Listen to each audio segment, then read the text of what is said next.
L'emploi des handicapés, c'est la mission de Oh My Coach qui s'est spécialisée dans ce domaine de manière très différente. Les bilans de compétences, les formations, nous en avons parlé hier. Mais il y a un autre aspect original, super, comme elle nous l'a vendu d'ailleurs hier, les spectacles qu'organise Oh My Coach. On retrouve pour cela Laure Thévenot qui est créatrice et présidente de l'association. Merci d'être encore avec nous aujourd'hui pour nous parler de spectacle. Effectivement, pour vous, c'est une approche intéressante pour traiter du handicap. Ben oui, en fait, on était parti sur quelque chose d'assez classique. Et puis, à un moment, il y a un grain de sable qui est venu tout faire exploser. Et ce grain de sable, c'était le clown. Alors, qu'est-ce qu'un clown vient faire de le handicap? Eh bien, en fait, à l'origine, le clown, c'est un artiste reconverti. L'histoire, elle commence en Angleterre, où il y avait, comme dans toutes les familles de circassiens, un gars trop âgé pour travailler ou qui avait fait une mauvaise chute. Et ils suivaient le chapiteau, ils faisaient des travaux annexes. Ils installaient la piste, par exemple, le garçon de piste. La piste, c'est le tapis rond sur le cercle de sciure. Et une nuit, en installant sa piste, il y en a un qui s'est pris les pieds dedans, il est tombé. Et ça a fait beaucoup rire les gens qui l'ont crié en anglais, bon à rien, pecno, paysan. Et le mot anglais, c'était Claude. Et c'est comme ça que tout a commencé. Seulement... 10 ans après, on va le voir sur les affiches, le clown va être présent partout, ça va être la figure de proue du cirque. Et nous, des coachs, c'est ce bon-là qui nous intéressait.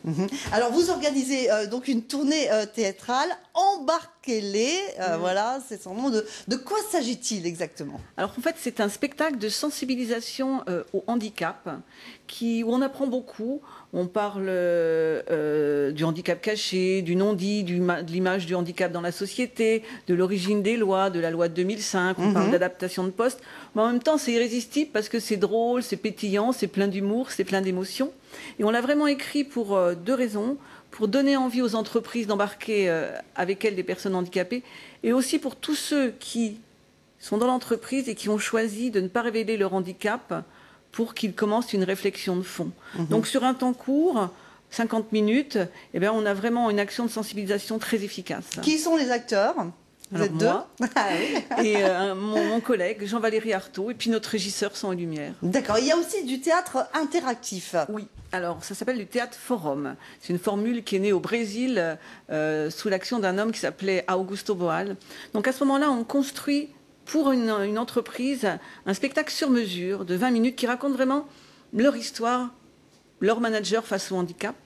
Ensuite, on le joue devant leur public et on va amener le public à venir prendre la place des comédiens et à défendre son point de vue. C'est du théâtre forum et ça bouge bien. Il y a donc beaucoup d'échanges. Qui fait appel à vos services? Alors, ce sont la plupart des temps des grosses entreprises qui sont soumises donc à l'obligation d'emploi des travailleurs handicapés, qui, au travers de leur mission handicap, souhaitent mettre en place des actions. Donc voilà, donc on travaille dans toute la France et on est même prêt à travailler au-delà d'ailleurs, si c'est possible de le dire. Et voilà, ce sont de ces grosses entreprises. On peut les citer ou pas? Peut-être pas. Non, on avait. C'est dommage, j'étais prête à le faire. Prête, mais non, je suis là pour vous freiner. Mais quand même, un mot sur les récompenses que vous avez eues. On a bien compris la France au-delà. Et je pense que l'appel a entendu. Récompense, effectivement, pour votre action, pour vos opérations théâtrales et autres. Alors, on a commencé par avoir le prix de l'ascenseur pitch à 1, 2, 3 Go. C'était au Luxembourg. Ça, c'était la première année. La deuxième année, on a eu le prix de la création par un travailleur handicapé par l'entreprise Atos à Paris. Et là, on a eu le coup de cœur du jury par la CCI pour les dirigeants commerciaux de France, pour du commerce et des hommes. Donc voilà. Ben voilà, plus la reconnaissance de la télé. En tout cas, bravo pour ce que vous faites. Merci beaucoup, Laure Thévenot, d'être venue sur notre plateau aujourd'hui. Merci à vous tous de nous avoir suivis. Passez une excellente journée et on se retrouve jeudi.